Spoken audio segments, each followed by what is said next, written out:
Magandang araw po, Sir Blair. At pati na rin po sa mga subscriber sa inyong YouTube channel. Isa po ako sa masugid niyong tagahanga at wala po akong pinapalampas sa mga bago niyong upload. Kaya naman po, naisipan ko na ipadala rin po sa inyo ang aking sariling kwento at sana ay magustuhan ito ng inyong mga tagapakinig. Bawat isa po sa atin ay merong ginagampanang mahalagang tungkulin dito sa mundo. Kumbaga, magkakaiba tayo ng tinatahak na daan sa ating buhay. Nagkataon na ang sa akin ay hindi pangkaraniwan sa iba. Dahil sa kwento kong ito, napagtanto ko na may mga pagkakataon na kailangan nating higitan ang normal nating ginagawa sa ating buhay. Kahit pa maaari natin yung ikapahamak. Itago niyo na lamang po ako sa pangalang Kevin. At ito ang aking kwento. Bata pa lang ako noong nagdesisyong maghiwalay ang aking mga magulang. Noon kasi ay masyadong babaero ang tatay kong si Celso at hindi na yun kinaya ng nanay kong si Marisa. Dalawa lang po kaming magkapatid, Sir Blair. Kaya nagkasundo ang nanay at tatay ko na magtig-isa sila sa amin. Ako ay naiwan kay tatay habang ang kapatid ko na si Marvin ay sa nanay ko. Sanggol pa lang kasi noon si Marvin, kaya tama lang na kay nanay siya mapunta. Hanggang sa nagbinata na ako, ay hindi na talaga nagkabalikan ang aking mga magulang. Sa syudad na nakatira si nanay at si Marvin, habang kami naman ni tatay ay nanatili sa aming baryo.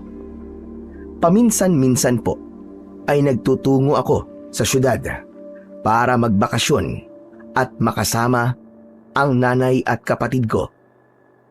Pero hindi ako maaaring magtagal doon dahil sa tungkulin ko sa aming baryo.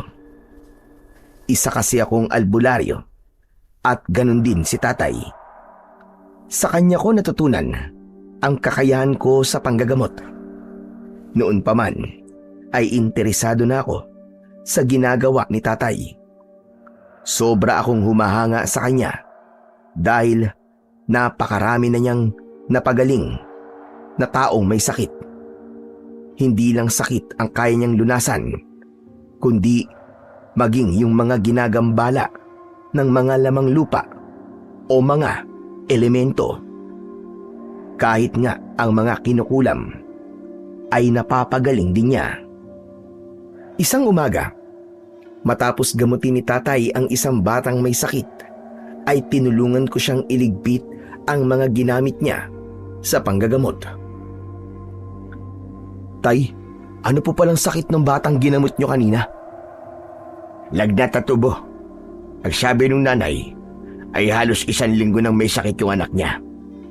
Dinala na raw niya sa ospital pero ayaw raw tumalab ng mga gamot na sinabi ng doktor. Kaya yun, dito na lang niya dinala sa atin. Napansin ko po na parang ang dami yatang may lagnat at ubo ngayon dito sa atin, tay. Sa dami ng pwedeng mauso, ay bakit sakit pa ang nauuso ngayon dito? Napansin ko nga rin yan, anak. Hindi ko alam pero parang may kakaiba sa hangin. Para bang may kung anong sakit ang kumakalat ngayon dito. At parang lahat ay nagkakahawaan na. Ayos lang po yun, tay.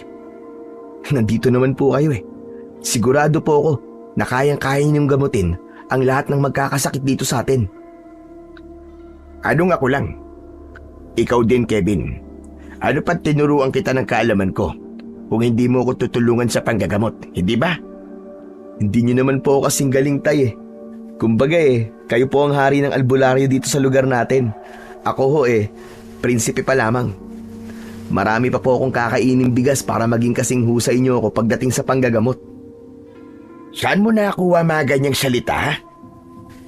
Saka wag mong minamaliit ang sarili mo. Bata ka pa. Abay, 30 anyos ka pa lang, ha? Alam mo ba, nung nasa ganyang edad pa lamang ako, ay di pa naman ganun kalawak ang kalaman ko sa panggagamot. Kagaya mo rin ako nun. Napakiramdam ko ay marami pa akong dapat na patunayan. Kaya hindi mo dapat ikinukumpara ang gaya mo sa mga kagaya ko na matagal ng panahon na nanggagamot. Teka, bakit mo ba nasasabi ang mga ganyang bagay, ha? Kasi tay, inaalaska ako ng mga kaibigan ko eh. Sabi nila, wala pa ako sa kalingkingan mo. Dahil yun dun sa matandang babae na ginamot ko na sumasakit ang braso kasi nabalian. Hindi ba nung ginamot ko po siya, abay mas lalong sumakit ang braso niya. Kung di pa nga kayo gumamot sa kanya, malamang hindi pa rin yun magaling hanggang ngayon eh. Normal lang na magkamali ka. Tao ka lang at hindi ka Diyos. Huwag mo nalang intindihin ang sasabihin ng ibang tao sa'yo. Kaya nga ako nandito para gabayan ka eh. Ang gusto ko, bago man lang ako mawala, ay mahusay ka ng albularyo. Nang sa ganun, ay matatahimik ako sa kabilang buhay. Kasi alam ko na nasa mabuting kamay ang baryo natin. Yan ka na naman tayo sa pagsabi-sabi nyo ng mamamatay na kayo eh. Hindi pa nga kayo uugod-ugod eh. Pero pinag-uusapan na kagad natin ang kamatayan nyo. Pwede po bang kalmahin nyo lang ang sarili nyo, tay? Hindi pa nga ako nakakapag-asawa oh. Dapat maabutan nyo po muna ang magiging mga apo nyo sa akin. Paano ako magkakaapo sa'yo? Kahit manligaw ng babae, di mo naman ginagawa. Pag-aasawa at pagkakaroon pa kaya ng anak? Aba, kasi nga po, nakapokus-pokus sa panggagamot at sa mga itinuturo nyo po sa akin. Saka wala naman po sigurong problema kung mag-asawa ako sa pagdating ko ng 40, di ba? Wala namang problema doon. Pero kung bawal pa ako mamatay nang hindi ka pa nagkakaanak at 40 ka pa mag-aasawa, malamang uugod-ugod na ako sa panahon na yun. Mas okay nga po yun eh. Para mas matagal po kayo mabuhay. Ewan ko sa'yo. Tapusin mo na nga yung pagliligpit mo at baka may dumating pang magpagamot. Nakakahiya kung maabutan nila na makalat dito sa bahay natin. Tinapos ko na muna ang pagliligpit sa mga ginamit ni tatay. Ganun lang ang buhay namin araw-araw. Nabubuhay kami sa panggagamot sa mga taong may sakit. Pero kahit marami ang nagpapagamot sa amin at kilala si tatay sa ganung larangan, ay hindi pa rin kami mayaman. Naniniwala kasi si tatay na ang ganung kakayahan ay hindi dapat ginagawang trabaho o negosyo. Kung ano lang ang kayang ibigay ng nagpapagamot sa amin, ay bukal sa puso naming tinatanggap. Natatakot kasi si tatay na kung pagkakakitaan namin ang pagiging albularyo namin, ay baka biglang mawala ang kakayahan namin sa panggagamot. At dahil halos barya-barya lang ang nakukuha namin sa pagiging albularyo, ay kailangan naming kumayod para meron kaming panggastos sa araw-araw. Minsan pa nga ay sumasideline kami ni tatay sa pagkakarpintero dahil kung aasa lang kami sa donasyon na nakukuha namin sa panggagamot, ay hindi talaga kami mabubuhay ni tatay. Pagsapit ng gabi, habang tahimik kaming naghahapunan, ay bigla kong naalala ang nanay at kapatid ko na nasa syudad. May gitsang taon na kasi akong hindi nakakadalaw sa kanila dahil kapos kami sa pera. Pero yung pamasahe na iniipon ko ay palaging nababawasan dahil may mga kailangan kaming bilhin ni tatay. Tay, ang tagal ko na ho palang di nakakapagbakasyon kina nanay at Marvin, no? Parang may gitsang taon na yata. Hindi ba sabi mo sa akin nung isang araw ay doon ka magpapasko? Nag-iipon ka na ba ng pamasahe mo? Hindi nga po ako makaipon eh. Kapag meron po kasi tayong kailangan dito sa bahay, sa ipon po ako kumukuha. Medyo matagal pa naman ang Pasko eh. May ilang buwan ka pa para mag-ipon. Ano po kaya kung tayong dalawa po magbakasyon sa kanila? Sumama ka sa akin, Tay, para makita nyo rin po si Nanay at si Marvin. Hindi ho ba simula po na maghiwalay kayo ni Nanay, ay hindi mo pa sila nakikita? Naku, Tay, ang laki na po talaga ni Marvin ngayon. Parang mas magiging matangkad pa nga po siya sa akin eh. Tapos si Nanay, kahit nagkakaedad na po, mas lalo pong gumanda. Tumigil ka, Kevin, ha? Alam ko kung saan pupunta yung mga sinasabi mo. Bakit po ba kasi hindi na lang kayo magbalikan ni Nanay, Tay? Sigurado po ako na mahal nyo pa rin ng isa't isa. Simula kasi na naghiwalay kayo, hindi po kayo nagkaroon ng ibang kasintahan. Di ba ang ibig sabihin lang po nun may pag-asa pa kayo magkabalikan?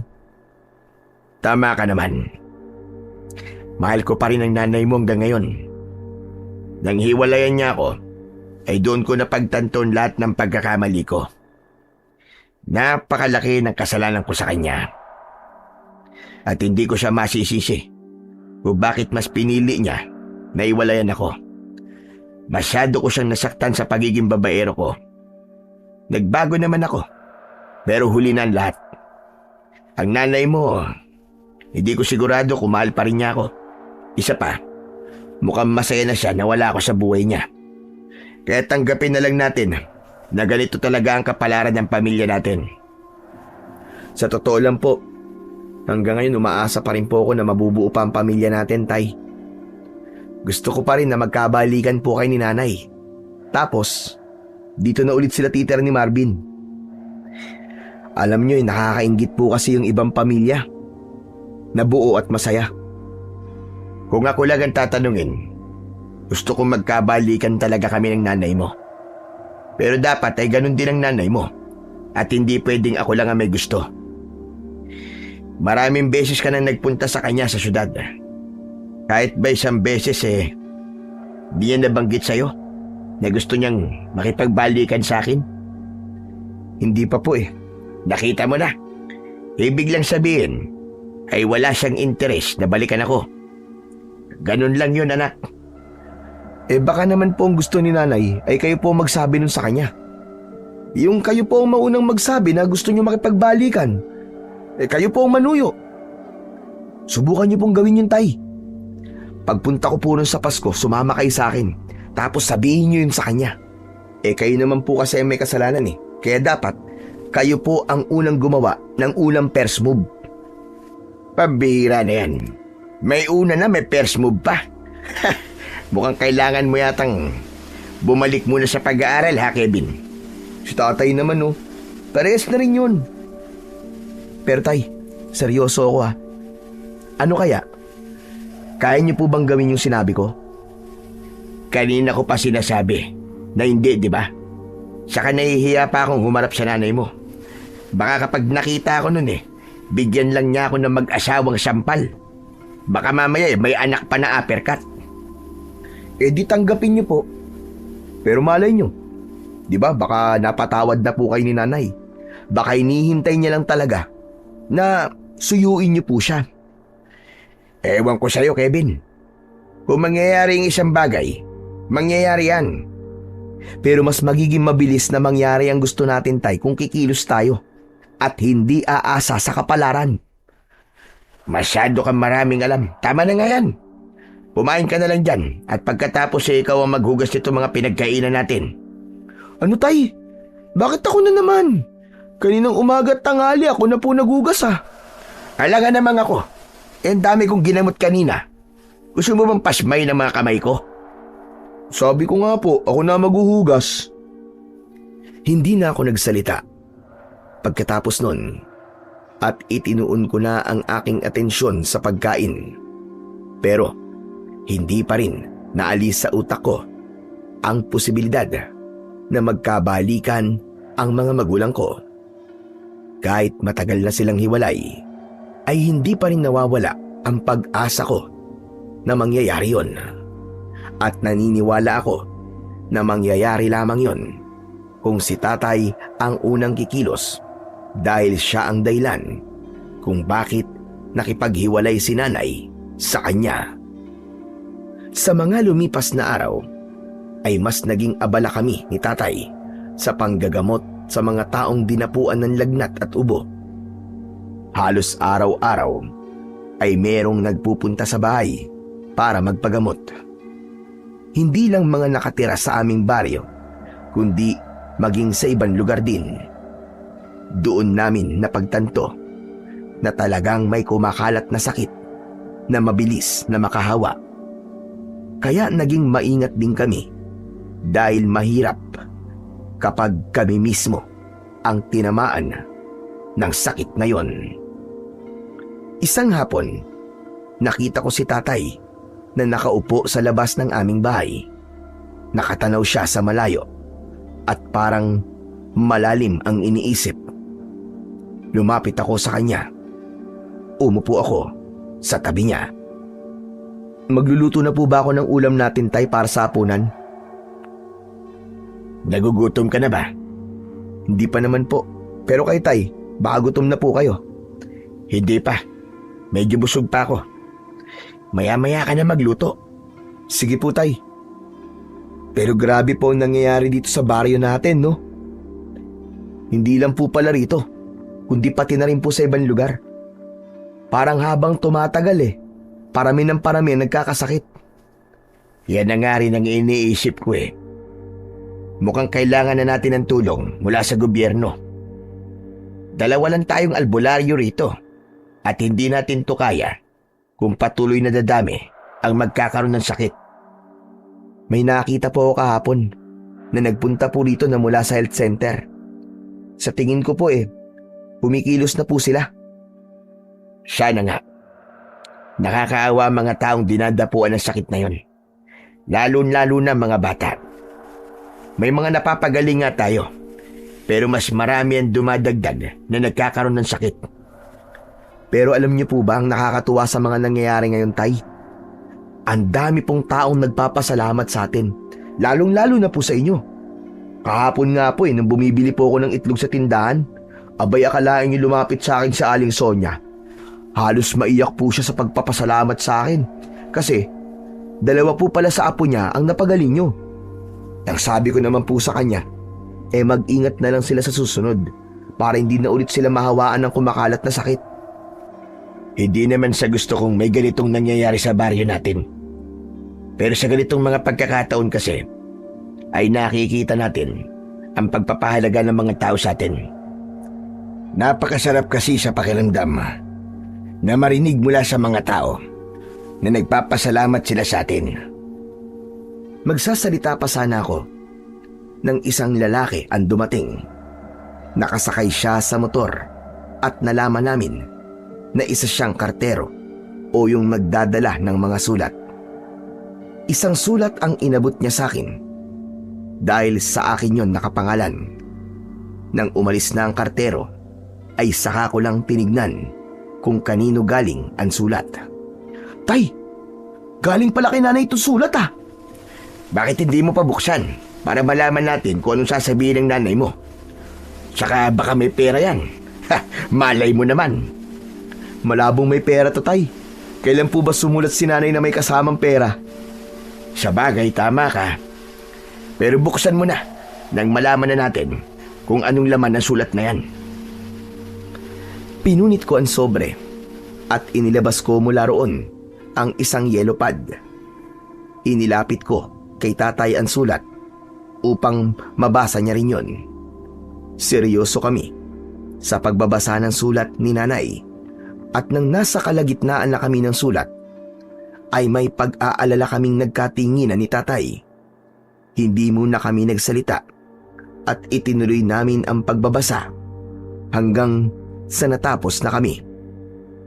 Isang mahabang katahimikan ang namagitan sa amin ni tatay. Parehas kaming nakatingin sa kawalan. Nakalagay kasi sa sulat na may sakit ang nanay at kapatid ko. Nagpatingin na raw sila sa doktor, pero kahit na anong gamot ang ibigay ng doktor sa kanila ay hindi sila gumagaling. Ayon sa nanay ko, madalas daw sumakit ang buong katawan nila at pabalik-balik ang kanilang lagnat. Sa gabi naman daw ay palagi silang uhaw na uhaw, pero kahit gaano karami ang tubig na inumin nila ay hindi nawawala ang uhaw nila. Nakiusap si nanay kay tatay na baka pwedeng sumaglit ito sa syudad upang gamutin sila ng kapatid ko. Tay, ano po sa tingin yung sakit ni nanay at ni Marvin? Hindi ko masasagot yan hanggat hindi ko sila nakikita. Kung ganun, pupuntahan niyo po ba sila sa syudad, tay? Hindi naman po ako pwedeng sumama sa inyo kasi mawawalan po ng manggagamot dito sa baryo natin. Hindi po pwedeng mawalan dito ng albularyo, lalo na po sa nangyayari ngayon. Tama ka. Hindi talaga pwedeng mawalan ng albularyo dito sa baryo natin. Kaya kailangan ay may isa sa atin na pupunta sa nanay at kapatid mo para siyang gumamot sa kanila. Kevin, mamayang gabi, mag-impake ka na. Lalapit ako ngayon kay Kapitan at uutang ako sa kanya ng pamasahe mo papunta sa syudad. Ano po? Bakit ako po ang aalis? Sa inyo po humihingi ng tulong si nanay kasi alam niya na mas mahusay po kayo kumpara sa akin. Mas maraming may sakit dito sa baryo natin. Mas kailangan nila ako rito, anak.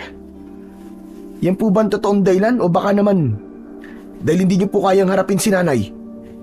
Sa totoo lang, isa pa nga yan sa dahilan eh. Hindi pa ako handang makaharap ang nanay mo.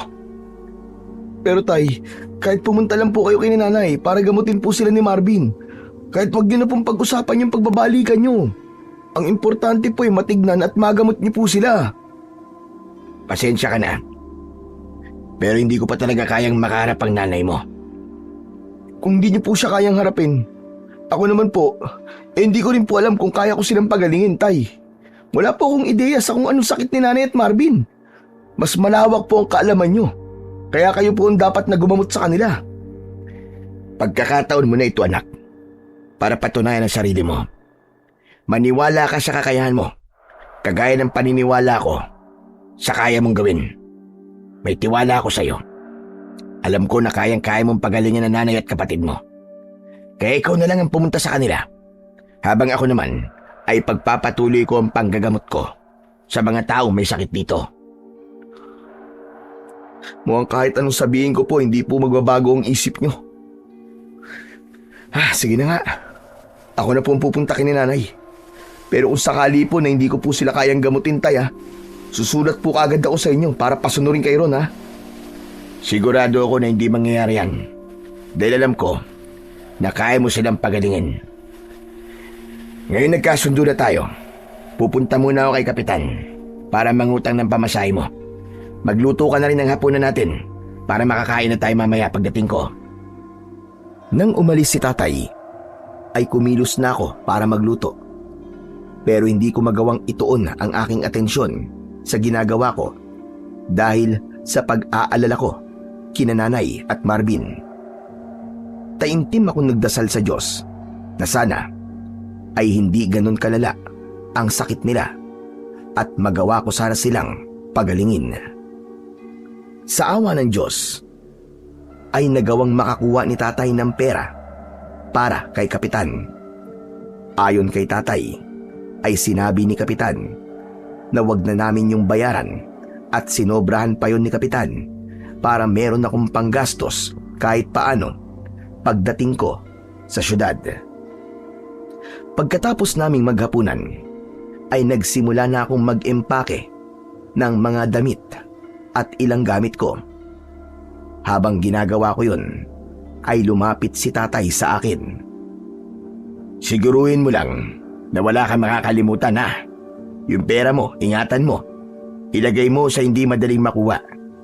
Alam mo naman sa syudad, maraming magnanakaw doon. Alam ko na po yan, tay. Hindi po uubra sa akin ng mga magnanakaw at mandurukot doon. Saka may teknik po ako kapag nandun ako. Hindi ko po ipapahalata na probinsyano ko. Kapag po kasi nalaman ng mga mandurukot na galing po ako sa probinsya, ay ikaw ang pupuntiryahin nila na biktimahin. Kahit na magdoble ingat ka pa rin. Ay oo nga pala. Meron akong ibibigay sa'yo. Ano ho yun, tay?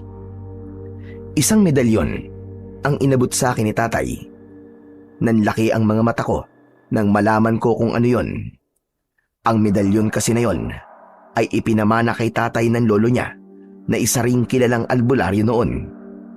Sa pagkakaalam ko, yun ang pinakamalakas na agimat na meron si tatay na ginagamit niya sa panggagamot. Sigurado po ba kayo? Ipapagamit niyo po to sa akin? Pero sabi niyo po, ipapamana niyo lang to sa akin kapag sapat na po ang kakayahan ko bilang albularyo. Pansamantala ko lang na ipapagamit yan sa'yo. Ikaw na rin ang nagsabi, di ba, na wala tayong ideya sa sakit ng nanay mo at ni Marvin. Kaya mas mabuti nang dalhin mo yan. Itinuro ko naman sa'yo kung paano yan gagamitin, di ba? Opo, alam ko po kung paano to gamitin. Hindi po ako makapaniwala na sa wakas ay magagamit ko na po ang agimat na to. Tandaan mo na hindi mo pwedeng iasa ang lahat sa agimat. Kailangan ay gumamit ka rin ng sarili mong kakayahan. Inihanda ko na rin ang mga gamot na maaari mong kailanganin. Kunin mo na lang doon sa lamesa. Hindi pa rin ako makapaniwala na hawak ko na ang pinakamalakas na agimat ni tatay. Kahit panandalian ko lamang na magagamit yun, ay malaking bagay na yun para sa akin. At dahil nasa kamay ko na yun, ay mas lalong lumakas ang loob ko na magagawa kong pagalingin ang nanay at kapatid ko. Pagkatapos kong mag-impake, ay natulog na agad ako dahil madaling araw ako aalis para mamayang umaga ay nasa syudad na ako. Bandang 2:00 ng madaling araw ay ginising ako ni tatay. Naligo agad ako at nagkape. Nang dumating ang tricycle na inarkila ni tatay na maghatid sa akin sa istasyon ng bus, ay nagpaalam na ako kay tatay. Huwag mong kakalimutan yung mga billing ko, ha? Saka, ikumusta mo na rin ako sa nanay at kapatid mo. Ako pong bahala, tay. Pagbalik ko po rito, may dala akong magandang balita sa inyo. Sa katiwala po ako na mapapagaling ko po si nanay kasi nasa akin hutong agimat nyo eh. May tiwala rin ako sa iyo, anak. Kaya nga, ipapagamit ko yan sa iyo. Mag-iingat ka ron, ha? Kayo rin po, tay. Mag-iingat po kayo rito. Sana po pagbalik ko, tapos na po ang pagkalat ng sakit dito. Sana nga, anak. O sige na, umalis ka na para makasakay ka na kagad sa bus. Mahigpit akong niyakap ni tatay bago ako sumakay ng tricycle. Nang umandar na ang tricycle, ay nilingon ko si tatay. Kahit alam ko na sa pag-alis kong yun, ay makakasama ko ang nanay at kapatid ko, ay hindi ko maiwasang makaramdam ng lungkot dahil ilang araw kong hindi makakasama si tatay. Inisip ko na lang na kailangan kong gawin yon para sa nanay at kapatid ko na may sakit. Nang nakarating na ako sa bus station, ay sakto na paalis na ang bus na papuntang syudad. Sumakay na ako ron at sa may hulihan na ako umupo. Nang umandar na ang bus at nakapagbayad na ako ng pamasahe, ay umidlip muna ako. Makalipas ang ilang oras, ay nagising ako na maliwanag na sa labas. Napangiti ako dahil malayong malayo na ang itsura ng lugar na kinaroroonan ko sa baryo namin. May mangilan-ngilan na akong nakikitang nagtataas ang mga gusali at mas marami na ang mga sasakyan. Nang huminto ang bus sa isa pang bus station, ay bumaba na ako. Mula roon ay sumakay naman ako ng jeep. Halos kalahating oras din ang lumipas bago ako bumaba. Naglakad na lang ako hanggang sa narating ko na ang squatters area kung saan nakatira sina nanay at ang kapatid ko. Magkakadikit ang mga bahay doon at maraming tao ang nasa labas. Maraming batang naglalaro at ang iba ay bumabangga pa sa akin. Hanggang sa narating ko na ang harapan ng bahay ni nanay. Kumatok ako At hindi nagtagal ay bumukas ang pinto. Si Marvin ang nagbukas ng pinto at agad na bumakas ang saya sa mukha niya nang nakita niya ako. Pinapasok niya ako at nakita ko si nanay na nakahiga sa lumang kutsyon na nasa sahig. Naawa ako sa kanya dahil sobrang payat niya kumpara nung huling beses ko siyang nakita. Kevin? Kevin, anak. Mabutit nakarating ka rito ng ligtas. Kumusta naman ang biyahe mo? Okay naman po, Nay. Medyo hindi po matraffic kaya nakarating kagad ako. Kayo po, kumusta po ang pakiramdam nyo? Heto, masakit ang buong katawan, kaya nakahiga lang ako. Mabuti nga, at medyo mabuti ang pakiramdam ngayon ni Marvin kaya siya muna ang nagluto ng palanghalian. Marvin, maghain ka na para makakain na tayo. Ay, siya nga pala ang tatay mo. Nasaan? Nasa labas ba? Papasukin mo at baka nahihiyang magpakita sa akin. Hindi ko po kasama si tatay, Nay. Ako lang po ang pumunta rito. Ano ka mo? Hindi ba't malinaw sa sulat ko na siyang kailangan namin ni Marvin na gumamot sa amin? Naintindihan naman po namin yung sinabi niyo sa sulat niyo, Nay. Kaya lang, may kumakalat din po kasing sakit sa baryo natin ngayon. Ang dami pong nagkakaroon ng lagnat at ubo. Hindi po pwedeng umalis si tatay kasi kailangan po siya ron. Kahit kailan talaga yung tatay mo.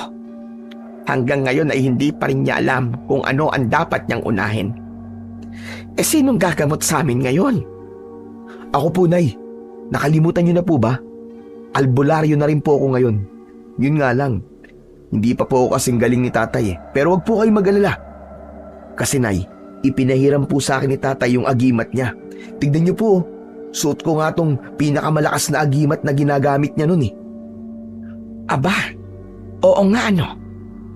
Natatandaan ko na ibinigay yan kay Celso ng lolo niya. Para ipagkatiwala niya yan sa'yo. Ibig sabihin ay malaki ang tiwala niya sa kakayahan mo. Pasensya ka na, anak. Ang tagal na kasi nating hindi nagkita kaya wala na akong alam sa mga nangyayari sa buhay mo. Bakit kasi hindi ka pa dito tumira? Para magkakasama na tayong tatlo ni Marvin. Sorry, Nay ah. Gusto ko man po kayong makasama ni Marvin ay hindi ko po pwedeng iwan si tatay na mag-isa. Nakakaawa naman po, Nay, kung mag-isa lang siya ron sa atin. Saka sa totoo lang, nagbago na po si tatay, Nay. Hindi na po siya babaero ngayon. Wala naman akong pakialam kung hindi na siya babaero. Ang importante ay mas tahimik na ang buhay namin ni Marvin dito. Ay nako, wag na nga natin pag-usapan ng tatay mo at mas lalong sumasama lang ang pakiramdam ko. Kuya, Nay, tapos na po ako mag-ain. Pwede na po tayong kumain. O tara na, anak. Kumain na muna tayo at baka gutom ka na. Medyo nga po eh. Hindi pa po kasi ako kumakain simula nung umalis po ako sa bahay. Pinagtulungan namin ni Marvin na alalayan si nanay sa pagtayo. Nang magkakaharap na kami sa pagkainan, ay sinimulan na namin kumain. Habang kumakain, ay hindi ko napigilan na pagmasdan ang kabuuan ng bahay ni nanay. Wala pa rin nagbago roon mula nung huling beses akong nagpunta roon. May mga tagpi ang dingding at bubong. Maraming nakatambak na gamit na sa tingin ko ay hindi naman nila kailangan. Nay, ano po kaya kung kayo na lang po ni Marvin ang umuwi sa atin? Para magkakasama na po tayo. Hindi po ba sabi niyo sa akin dati, may posibilidad na mapaalis po kayo rito kasi hindi niyo naman po sarili itong lupa? Wala kaming planong umuwi roon dahil ayoko nang makasama pa ang tatay mo. Hindi niyo pa rin po ba napapatawad si tatay hanggang ngayon? Ang tagal na po nun, Nay ah. Matagal ko nang napatawad ang ama mo. Pero hindi ibig sabihin na pinatawad ko na siya ay nakalimutan ko nang ginawa niya sa akin. Kaya kayong dalawa, mga anak, kapag nagkaasawa na kayo, ay siguraduhin ninyo na kaya niyong maging tapat sa kanya. Huwag kayong gagaya sa tatay niyong babaero. Dahil napakasakit para sa isang tao na pagtaksilan siya ng taong inakala niyang mahal siya. Masyado naman pong seryoso yung pinag-uusapan nyo. Hindi po ako makarelate. Dapat nga ay marinig mo na agad ang ganitong usapan habang bata ka pa. Para kapag malaki ka na, ay hindi mo gayahin ang tatay mo. Ay, maiba ako kuya. Sa tingin mo ba ay kaya mo kaming pagalingin ni nanay? Susubukan ko, Marvin. Ayokong mangako pero gagawin ko ang lahat ng makakaya ko para gumaling kayo. Pagkatapos natin kumain, ay pag-uusapan natin yung sakit nyo para malaman ko kung ano ba talaga nangyayari sa inyo. Grabe kuya, hindi pa rin ako makapaniwala na sinusundan mo ng yapak ni tatay. Dati kasi naglalaro lang tayo na kunwari ay albularyo ka, tapos ako ang ginagamot mo. Hindi ko akalain na magkakatotoo yon. Ako, hindi na nagulat sa ginawa ng kuya mo. Bata pa lang kasi yan ay hilig niya ng makialam sa mga gamit ng tatay niyo. Talagang noon pa man ay interesado na siyang maging albularyo. Natatandaan niyo pa po pala yun, Nay. Abay, syempre naman. Ako pa nga nagsabi noon sa tatay niyo na sigurado ko na paglaki mo ay magiging isang albularyo ka rin. Tignan mo naman. At hindi nga ako nagkamali. Napangiti ako sa sinabing yon ng nanay ko. Masaya ko na kahit hindi kami nagkakasama ng matagal, ay naaalala niya pa rin ang magaganda naming alaala kahit noong bata pa ako. Nang matapos na kaming kumain, ay hindi na ako nagpahinga kahit ramdam ko ang pagod sa pagbiyahe ko kanina. Sinimulan ko nang ilabas ang mga kakailanganin ko para malaman ang sakit ng nanay at kapatid ko. Kailangan ko kasi munang malaman kung ano ba ang nangyayari sa kanila para alam ko kung paano ko sila gagamutin. Magkakaharap kaming umupo sa saig. Dinasalan ko muna ang agimat na nakasabit sa aking leeg bago ko sabay na hinawakan ang ibabaw ng ulo ni nanay at ni Marvin. Mariin kong ipinikit ang aking mga mata. Maya-maya pa ay naging malalim ang aking paghinga. Nang ibukas ko ang aking mga mata, ay may nakita kong itim na usok na nakapalibot sa nanay at kapatid ko. Kinilabutan ako ng gusto. Tumaas ang balahibo sa braso at batok ko. May malamig na hangin na bumalot sa akin. Habol ko ang aking paghinga nang alisin ko ang aking kamay sa ulo nilang dalawa. Napahawak ako sa aking dibdib dahil sa aking nalaman. Kuya, bakit? Alam mo na ba kung anong sakit namin ni nanay? Wala kayong sakit, Marvin. Ano ka mo? Paano wala kaming sakit? Eh madalas kang sumakit ang katawan namin tapos minsan pa napakataas ng lagnat naming dalawa. Hindi yan sakit, Nay. Yan ay hawa. Hawa ng aswang. Ano ka mo? Opo, Nay, sigurado po ako. May tao rin pong ginamot noon si tatay na hinawaan po ng pagiging aswang. Kaya alam na alam ko po yan. Kung hindi yun naagapan ni tatay, ay tuluyan na sanang naging aswang ang tao na yun. Yan pong nararamdaman at nararanasan ninyo ay malinaw na senyales na unti-unting kumakalat sa katawan nyo ang pagiging aswang. Diyos ko po, totoo ba yung sinasabi mo, anak? O baka naman tinatakot mo lang kami? Kevin, ha? Ayoko ng ganyang biro. Hindi nakakatuwa. Sana nga po ay nagbibiro lang po ako. Pero yung pong ipinakita sa akin ng agimat, hindi po ako pwedeng magkamali, Nay. Pero wag po kayo maglala. Dahil hindi pa tuluyang kumakalat sa katawan ninyo ang pagiging aswang. Mabuti na lang pala at pumunta kagad ako rito sa inyo. Kayang-kaya ko pa po yung alisin sa inyo. Ayoko maging aswang, kuya. Ayokong kumain ng tao at tuminom ng dugo. Nakakadiri yon. Hindi yun mangyayari, Marvin. Ako ang bahala sa inyo ni nanay. Papagalingin ko kayo. Si Marvin na ang una mong gamutin at pagkatapos ay isunod mo ko. Agad akong kumilos. Inilabas ko ang iba ko pang gamit sa panggagamot. Pinakuha ko si nanay ng palanggana na may tubig. Inilagay ko ang palanggana sa harapan ni Marvin habang nakapatong ang kamay ko sa ibabaw ng kanyang ulo ay itinapat ko naman ang aking hintuturo sa aking bibig at umusal ako ng isang dasal. Maya-maya pa ay ipinasok ko ang aking daliri sa loob ng bibig ng kapatid ko. Halos maabot ko na ang lalamunan niya. Maluwalawa si Marvin hanggang sa bigla siyang sumuka ng kulay itim na likido. Bumagsak yon sa palanggana na may tubig. Nang natapos sumuka ang kapatid ko, ay panay ang ubo niya. Pinagmumug ko siya sa lababo. Ganon din ang ginawa ko kay nanay. Pinasuka ko rin siya ng itim na likido sa palanggana. Itinapon ko sa inidoro ang laman ng palanggana. Nang balikan ko si nanay at si Marvin, ay bakas sa mukha nila ang labis na panghihina.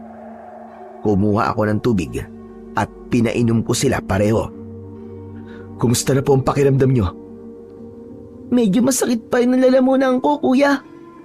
Ako naman ay parang walang laman ang ulo ko. Bigla akong nanghina. Huwag po kayo mag-alala kasi normal lang po yan. Ang importante ngayon ay naalis ko na sa inyong katawan ng hawa ng aswang.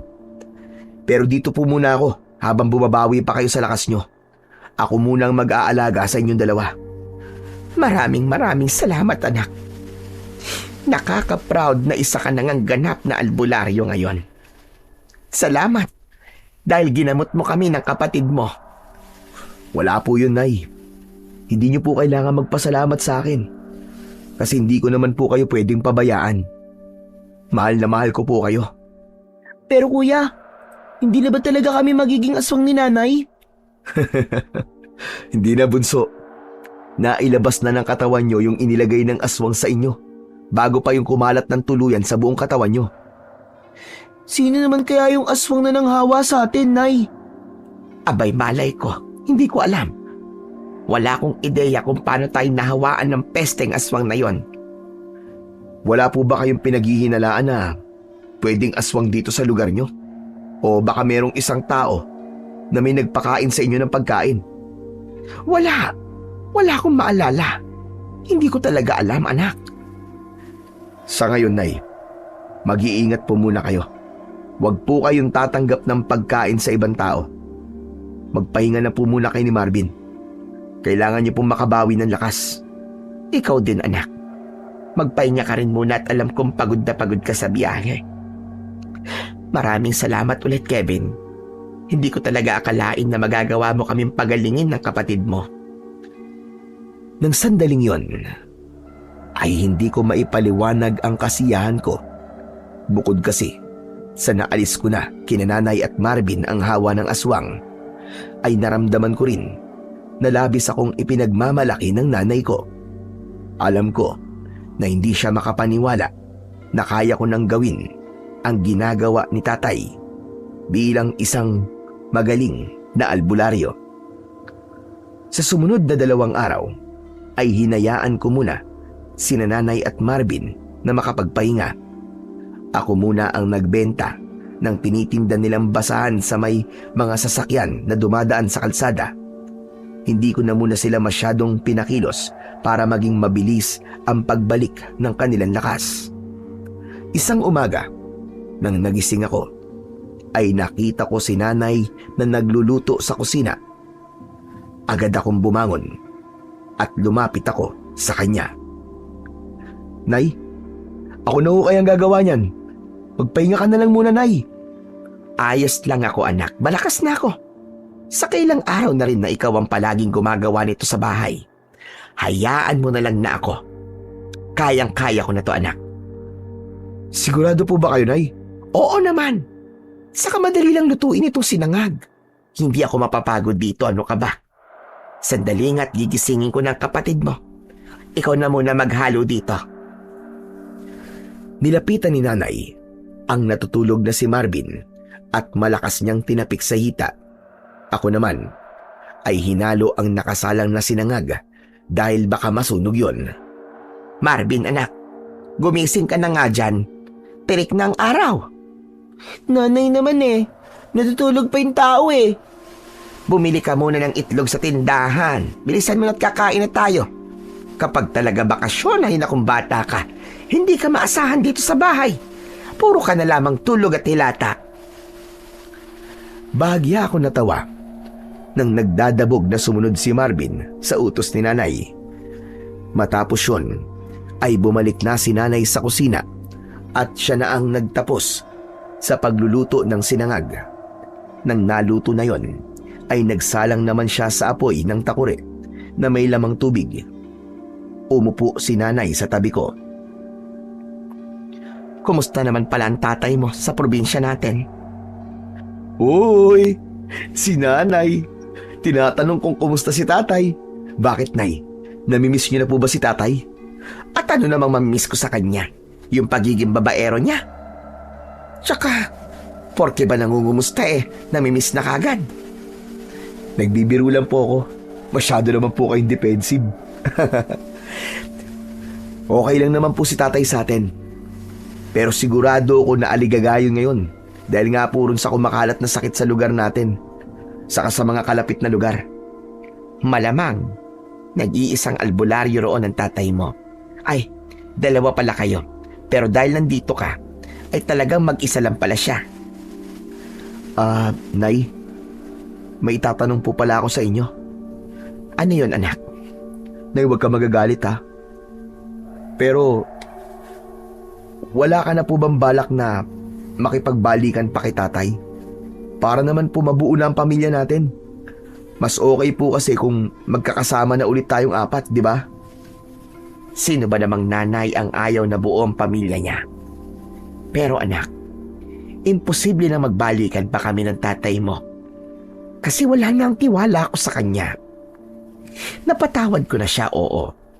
Pero yung ginawa niya sa akin, mahirap nang kalimutan. May isip ka na ng panahon na yon. Alam ko na ilang beses mo kung nakitang umiiyak dahil sa panloloko niya. Napakasakit doon para sa akin. Lalo na't ang akala ko ay mahal niya ako. Naiintindihan kita, Nay. Pero bilang anak niyo, gusto ko pa rin po na magkaayos pa rin kayong dalawa. Alam kong matagal nang nangyari yon. Pero hayaan na lang natin na ang panahon ang makakapagsabi ng mga mangyayari. Maya-maya pa ay bumalik na si Marvin dala ang mga itlog. Pinrito na ni nanay ang mga yon at hindi nagtagal ay kumain na kami ng almusal. Alam mo ba, Nay? Nagtataka po si Aling Donna kung bakit magaling na ako. Ang sabi ko sa kanya, pati kayo po magaling na rin. Sinabi ko po sa kanya na si Kuya Kevin po ang gumamot sa ating dalawa. Pero hindi ko po sinabi na hinawaan tayo ng pagiging aswang. Mabuti naman at hindi mo sinabi sa kanya ang bagay na yun, anak. Baka kung ano pang isipin ni Aling Donna sa atin. Saka sobrang chismosa nun. Baka chismis pa tayo nun na mga aswang tayo kahit hindi naman. Oo nga pala, Nay. Pwede bang dito muna ako kahit ilang araw pa? Siguro sa Sabado na lang po ako uuwi kay tatay. Gusto ko po kasing sulitin po ang pagpunta ko rito para makasama ko po kayo ni Marvin ng mas matagal. Walang problema. Kung gusto mo, dito ka na lang tumire. Hindi po ba? Sinabi ko na pong hindi pwede. Kawawa naman po si tatay kung mag-isa lang po siya dun sa bahay natin. Alam nyo, mas maganda siguro kung sa susunod ay kayo naman ang magbakasyon sa atin. Oo nga naman, Nay. Para makita ko na po si tatay, di ba? Sanggol pa lang po ako nang umalis tayo ron. Hanggang ngayon, di ko pa rin po siya nakikita. Ayoko pang makita ang tatay niyo. Saka na yung mga bagay na yan. Hindi ko na kinontra pa si nanay dahil baka mas stress pa siya. Naisip ko na dapat ay masaya lang kami habang nandun ako. Siguro nga ay tama siya sa kanyang sinabi na kung mangyayari talaga ang isang bagay ay tadhana na lang ang makapagsasabi.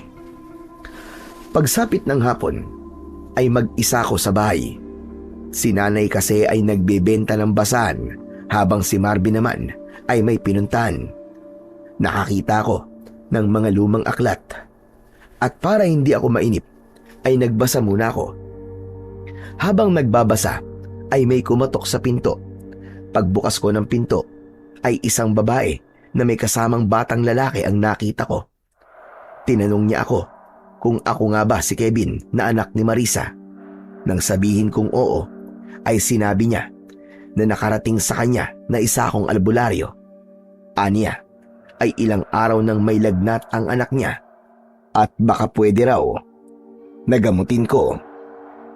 Naisip ko na mukhang tama nga si nanay na tsismosa yung pinagkwentuhan ni Marvin ng tungkol sa akin. Pero dahil hindi ako pwedeng tumanggi sa mga may sakit na lumalapit sa akin, ay ginamot ko ang bata. Pagkatapos ko siyang gamutin, ay inabutan ako ng babae ng 50 pesos. Tinanggihan ko yun dahil masyado yung malaki. Pero nagpumilit siya na kunin ko ang bayad niya. Sa huli ay wala akong nagawa kundi tanggapin ang pera. Bandang 5:00 ng hapon ay sabay na dumating sina nanay at Marvin. Inabot ko ang 50 pesos kay nanay. Oh, para saan to anak? Pandagdag po sa panggastos natin, nay. Naku, wag na. Itago mo na lang ito. Huwag mo nang bawasan ang perang meron ka. Hindi ko naman po yan binawas sa pera ko, nay. Bayad po yan sa akin ng babaeng nagpunta dito kanina. Pinagamot niya po sa akin yung anak niyang may sakit. Mukhang kubalat na nga po dito sa lugar niyo na yung pagiging albularyo ko. Nakita mo naman ang ginawa mo, Marvin. Nang dahil sa pagkikwento mo kay Aling Donna, ay may mga nakaalam na tuloy na manggagamot ng kuya mo. Ayaw niyo po ba yun? Para habang nandito po si kuya, ay kumikita siya kahit papano. Wala rito ang kapatid mo para tumanggap ng mga may sakit. Nandito siya para magbakasyon. Paano niya yung magagawa kung nanggagamot siya? Ayos lang po yun, nay. Huwag niyo na pong pagalitan si Marvin. Saka, wala rin naman po akong ginagawa rito eh. Yun naman pala eh, ayos na po kay kuya. Kaya wag na po kayo magalit sa akin, nay. Inakala naming lahat na yung batang lalaki ang huling gagamutin ko sa lugar na yon. Pero, nang mga sumunod na araw, ay parami ng parami ang nagpupunta sa akin para magpagamot. Nagtaka ko dahil may mangilan-ngilan na meron sintomas na hinawaan sila ng pagiging aswang. Ginamot ko sila, gaya ng ginawa ko kina nanay at Marvin. Kahit matagumpay kong naalis sa katawan nila ang hawa ng aswang, ay kinabahan at natakot pa rin ako. Isang gabi, nakaupo ako sa pintuan at nakatanaw sa labas. Napapitlag ako nang biglang tumabi si nanay sa akin. Nakaayos na yung higaan natin. Pwede ka nang matulog. Hindi pa po ako inaantok, nay. Ganun ba? Kanina ko pa napapansin na parang ang lalim ng iniisip mo. Dahil ba sa dami na nagpapagamot sa'yo? Alam mo anak, kung napapagod ka, ay pwede mo namang sabihin sa akin. Ako ang magsasabi sa mga tao na hindi mo na muna sila kayang gamutin. Di po ako napapagod, nay. Ang totoo nga po niyan masaya ako kasi nakakatulong ako sa mga taong may sakit. May iba po kasi akong iniisip, nay. Ano ba yun? Pwede mo bang sabihin sa akin ang iniisip mo? Malay mo, makatulong ako, di ba? May hinala po kasi ako, nay, na meron pong aswang dito sa lugar nyo at intensyonal siyang nangahawa ng pagiging aswang niya. May ilang tao po kasi akong ginamot dito na may sintomas din po ng kagaya nung hinawaan kayo ng aswang. Natatakot po ako, nay, na baka may mga tao na rito na tuluyan na po naging aswang dahil hindi sila nagpagamot sa akin. Diyos ko, totoo ba yung sinasabi mo, anak? Bigla tuloy akong kinilabutan. Hinala pa lang naman yun. Pero mas malaki po ang posibilidad na may nangyayari nang ganun dito sa lugar nyo. Kaya mas makakabuti po talaga kung magdodoble ingat tayo. Naramdaman ko ang takot ni nanay nang dahil sa sinabi ko.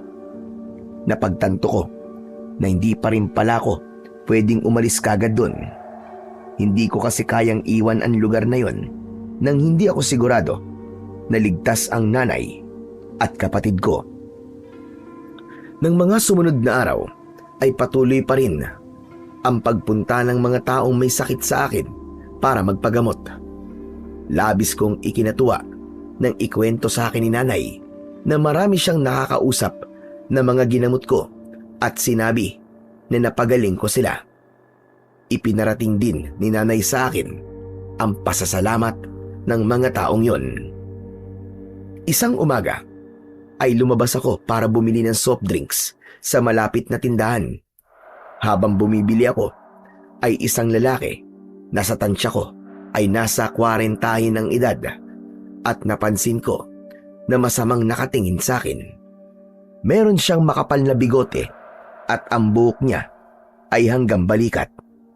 Kinabahan ako, hindi kasi lingid sa kaalaman ko na may mga rambulan na nangyayari sa lugar na yon. Ang sabi kasi sa akin ni nanay ay may mga tao roon na lulong sa ipinagbabawal na gamot, kaya kailangan kong mag-ingat. Naisip ko na baka mapagtripan ako ng lalaking yon. Pagkakuha ko ng binili ko ay agad-agad akong nagbayad. Aalis na sana ako pero humarang ang lalaki sa harapan ko. Excuse me po. Padaan lang po ako. Ikaw ba yung anak ni Marisa na si Kevin? Yung albularyong pinipila ng mga tao? Ako nga po yun. Bakit po? Magpapagamot din po ba kayo? Nagpapatawa ka ba? Bakit naman magpapagamot ang isang albularyo sa isa pang albularyo? Ho? Isa rin po kayong albularyo? Kasasabi ko nga lang, di ba? Oo, isa akong albularyo. Ako si Antonio. Nakapagtataka na hindi ako naikwento sa ng nanay mo. Ngayong sa akin sila palagi nagpapagamot ng kapatid mo kapag may sakit sila. Pasensya na po. Hindi po talaga niya kayo nabanggit sa akin eh. Sige po. Kailangan ko na pong umuwi. Sandali lang. Masyado ka naman yatang nagmamadali. May sasabihin pa ako sa iyo eh. Maglalaba pa po kasi ako eh. Prangka akong tao. Kaya didiretsahin na kita. Hindi ko gusto ang ginagawa mong panggagamot. Sa ginagawa mo kasi, nawawalan ako ng customer eh. Alam mo bang, ilang araw nang walang nagpapagamot sa akin.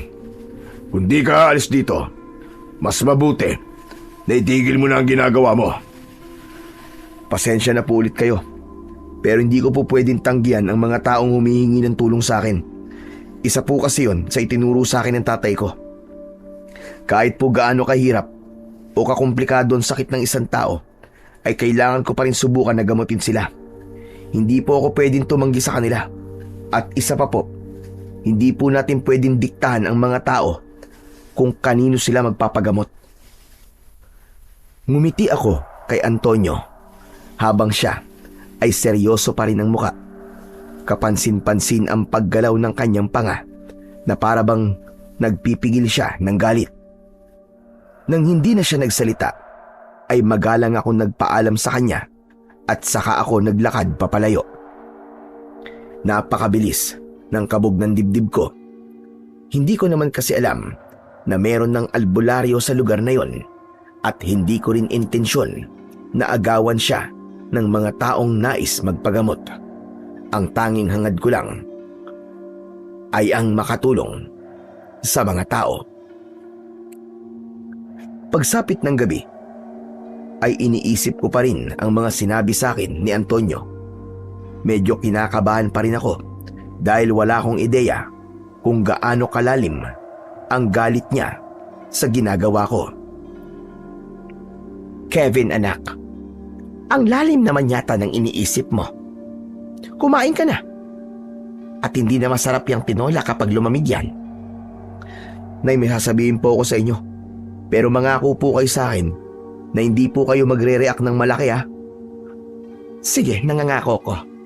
Magiging kalmado lang ako. Meron na po palang albularyo dito, Nay. Yung Antonio po. Oo. Nung nakaraang taon lang siya lumipat dito. Sa kanya nga kami nagpapagamot ng kapatid mo kapag meron kaming sakit. Kumpara kasi sa doktor, ay mas mura ang singil niya. Bakit? Nagkakilala na ba kayo? Oo, Nay.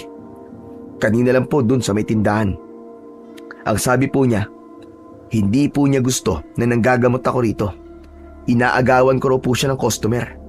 At mas mabuti pa raw po na habang nandito ako, ay itigil ko na po ang panggagamot ko sa mga tao. Ano? Sinabi niya yun sa'yo? Aba, loko pala ang Antonio na yun ah. Bakit? Makokontrol niya ba ang mga tao kung kanino nila gusto magpagamot? Nako, nanggigigil ako. Parang gusto kong puntahan si Antonio at kausapin. Oh, Nay, kalma lang po. Hindi po ba nag-promise ka nakakalma ka? Hindi ko kayang kumalma. Lalo na't ang kuya mo ang sinabihan ni Antonio ng ganon. Talaga namang mas pipiliin pa ng mga tao na magpagamot sa'yo, Kevin. Kasi hindi ka persahang naniningil. Hindi gaya niya na talagang naniningil siya. At saka malamang, natatakot siya na mawalan ng trabaho. Lalo na ngayong nakikita ng mga tao na mas magaling kang albularyo kaysa sa kanya. Dapat po pala hindi ko na lang sinabi sa inyo eh. Nagagalit tuloy kayo ngayon. Tama lang na sinabi mo yan sa akin, anak. Hindi ko palalagpasin ang sinabi ni Antonio sa'yo. Bukas na bukas din ay kakausapin ko siya at baka ulitin niya yun sa'yo. Wag na po, Nay. Di na po kailangan. Di naman po niya ako sinaktan eh. Sinaktan ka man niya o hindi ay kakausapin ko pa rin siya. Kailangan niyang maintindihan na hindi ka nandito para makipagkompetensya sa kanya. Nagsisi ako kung bakit sinabi ko pa kay nanay ang mga sinabi ni Antonio sa akin.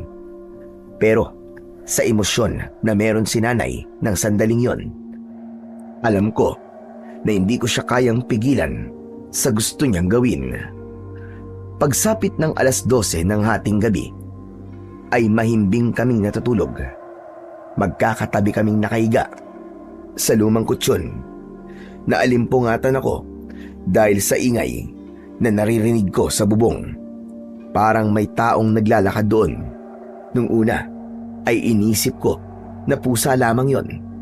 Pero nang hilakbot ako, nang may narinig akong tumalon mula sa bubong at bumagsak sa tabi ng bahay. Napabalikwas ako ng bangon. Agad kong ginising sina Nanay at Marvin.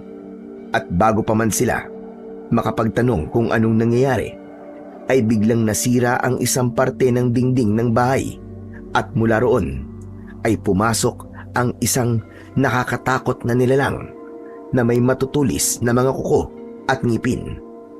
Nanlilisik ang mga mata niya at may malapot na laway na umaagos mula sa malaki niyang bibig. Hindi ako maaaring magkamali. Aswang ang nilalang na yon. Takot na napayakap sina Nanay at Marvin sa isa't isa, habang ako naman ay agad na iniharang ang sarili sa kanila upang sila ay protektahan. Nang akmang susugod ng aswang sa amin, ay mabilis kong hinablot ang upuang gawa sa plastik at malakas ko yung inihampas sa mukha ng aswang. Sa lakas ng pagkakahampas ko ay nagkapira-piraso ang upuan. Mabilis ako nag-isip.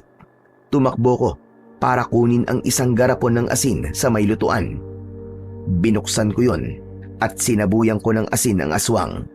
Habang ginagawa ko yon, ay paulit-ulit ko siyang minura hanggang sa tuluyan na siyang umalis. Nang masiguro kong wala na ang aswang, ay nilapitan ko sina Nanay. Parehas silang nanginginig ni Marvin nang dahil sa labis na takot. Tama na po. Wala na po yung aswang, Nay. Naitaboy ko na po siya. Totoo nga ang sinabi mo. May aswang na nga rito, anak. Kuya, baka mamaya biglang bumalik yung aswang at kainin tayo. Hindi na babalik yung bunso. Natakot na yun kasi pinaliguan ko siya ng asin. Sa dami naman ng bahay dito, bakit tayo pang napili niya? Karamihan po sa mga aswang ay hindi namimili ng bibiktimay nila. Kapag nakakita sila ng pagkakataon, aba talagang aatake sila. Alam ko po yan, kasi noon ay may aswang din sa lugar natin sa probinsya. Mabuti na nga lang at may kaibigan po si tatay na manunugis at yun ang tumulong sa amin. Mabuti na lang talaga at nandito ka, anak. Dahil kung wala ka, malamang ay ginawa na kaming midnight snack ng pesting aswang na yon. Kaya nga po ayoko munang umalis dito eh. Aalis lang po ako dito kapag sigurado na ako sa kaligtasan nyo. Sandali lang po pala at aayusin ko muna yung nasirang dingding. Inayos ko muna ang dingding na nasira ng aswang at pagkatapos ay sinabi ko kina nanay na pwede na silang matulog. Nagpresinta ko na magbabantay ako kahit duda ko na babalik pa ang aswang. Mas mabuti na kasi ang sigurado kami kesa sa magsisi kami sa huli. Sinamahan ako ni nanay na magbantay habang si Marvin ay natutulog. Pagsapit ng 3:00 ng madaling araw ay hindi na kinaya ni nanay ang antok, kaya natulog na din siya.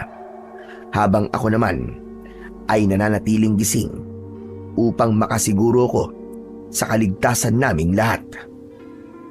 Kinabukasan ng umaga, 2 masamang balita ang agad na nasagap ni nanay. Una, isang lalaki ang natagpuan sa tambakan ng basura na walang buhay. Wakwak ang kanyang tiyan at maraming kagat at kalmot ang kanyang buong katawan. Ang pangalawa naman ay isang babae ang dinala sa prosinto dahil napatay niya ang kanyang asawa. Ayon sa kwento, ay bigla raw naging malahalimaw ang asawa ng babae. Inatake ng lalaki ang babae, kaya napilitan ang babaeng ipagtanggol ang kanyang sarili. Sigurado ako na yung pumatay dun sa lalaking nakita sa tambakan ng basura ay isang aswang. At yung lalaking sinasabi na naging halimaw ay nahawaan lamang ng pagiging aswang. Diyos ko, nakakatakot na sa lugar na ito, anak. Hindi na talaga tayo ligtas dito. Nay, ano kaya kung umalis na lang po tayo rito? At saan naman tayo pupunta? Kay tatay, doon na lang po tayo kasi parang mas ligtas doon kasi walang aswang doon eh. Oo nga naman, Nay. Umuwi na po tayo sa probinsya natin. Kailang naman ni Marvin ang iniisip ko kaya hindi pa ako umaalis eh. Ang kaligtasan niyo pong dalawa ang prioridad ko. Ewan ko. Hindi ko pa kaya magdesisyon tungkol sa bagay na yan. Hayaan niyo muna akong mag-isip.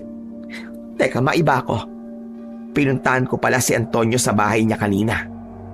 Oh, hindi po ba sabi ko huwag niyo na pong gawin yun? Baka magkaroon pa kayo ng kaaway dito eh.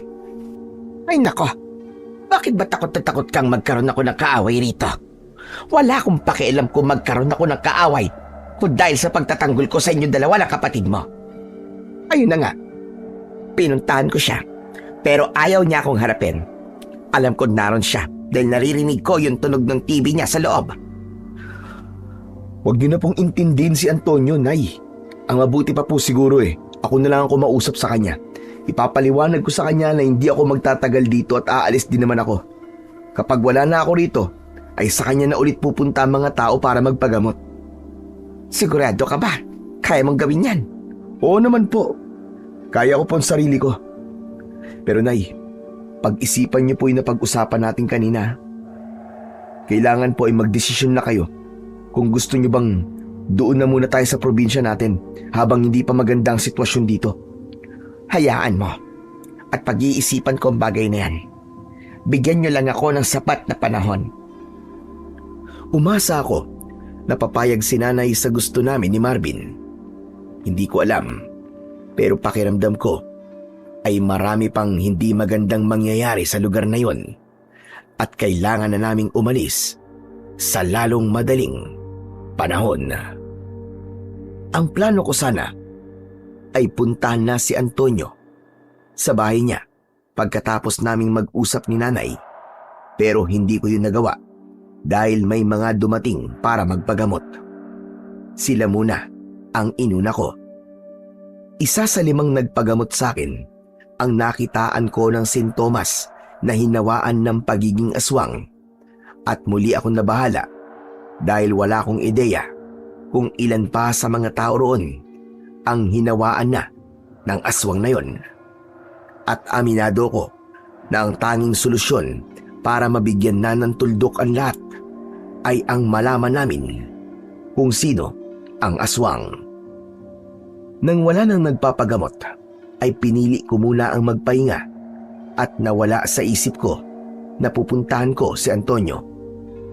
Pagsapit ng gabi, habang kumakain kami ng hapunan, ay doon ko naalala ang dapat kong gawin nang banggitin yun ni Nanay. Oo nga pala, Kevin anak. Napuntahan mo na ba si Antonio kanina? Anong sabi niya sa'yo? Tinanggap niya ba ang paliwanag mo? Naku, oo nga pala no. Nakalimutan ko pong pumunta sa bahay niya kanina. Ang dami po kasing nagpagamot kanina sa akin kaya nawala na po sa isip ko. Ganun ba? E di bukas mo na lang siya puntahan. Hindi ko na po kayang ipagpabukas pa yung mga sasabihin ko kay Antonio, Nay. Kailangan ko na talaga siya makausap. Ayoko po, nagigising ako bukas na alam kong may isang tao na may sama ng loob sa akin. Pagkatapos po natin kumain, pupuntahan ko na po siya para matapos na to. Ikaw na ang bahala. Marvin, samahan mo ang kuya mo kay Antonio at hindi niya alam kung saan yun nakatira. Opo, Nay. Kahit may kaba akong naramdaman, ay sinabi ko sa sarili ko na kailangan ko talagang makausap si Antonio. Dapat ay maayos kong maipaliwanag ang lahat para kung sakaling aalis ako sa lugar na yon, ay walang may sama ng loob sa akin. Maya-maya pa, ay natapos na kami sa aming pagkain. Nagpaalam na kami ni Marvin kay Nanay dahil papunta na kami sa bahay ni Antonio. Habang naglalakad kami ng kapatid ko sa labas, ay napansin ko na may mangilan-ngilan pang tao na nasa labas. Napakalayo talaga ng lugar na yon sa baryo namin. Kapag ganung oras kasi sa baryo namin, ay talagang wala ng tao sa labas at lahat ay nagpapahinga na sa kani-kanilang mga bahay. Medyo malayo ang kinaroroonan ng bahay ni Antonio. Malapit yon sa tambakan ng basura at halos kakaunti lamang ang kabahayan sa parting yon ng squatters area. Kuya, mukhang wala si Mang Antonio sa bahay niya. Walang nakabukas na ilaw sa loob Bumalik na lang tayo bukas ng umaga. Sigurado ako bukas, nandiyan na po siya sa bahay niya. Teka, sandali lang bunso. Malay ba natin kung pinatay lang talaga niya ang ilaw sa loob ng bahay niya? Dito ka lang Sisilip lang ako. Ikaw ang bahala, kuya. Pustahan pa tayo. Wala dyan si Mang Antonio. Naglakad ako papalapit sa bahay ni Antonio. Naisip ko na wag kumatok sa pinto dahil baka tulog na siya. Ayoko namang makaabala sa kanya. May napansin akong buta sa dingding, kaya naisipan kong sumilip doon. Pagsilip ko, ay nakita ko si Antonio na nakaupo sa sahig. Kahit paano, ay nakikita ko siya kahit walang nakabukas na ilaw. Napansin ko na may pinapahid siyang kung ano sa kanyang katawan. Walang hiyang albularyo na yun. Kung hindi niya ako sinabuyan ng asin, hindi magkakaganito ang katawan ko. Kailangan kong mag-ingat sa kanya dahil mukhang may alam siya sa pakikipaglaban sa aswang. Nanlamig ako nang marinig ko ang sinabing yun ni Antonio.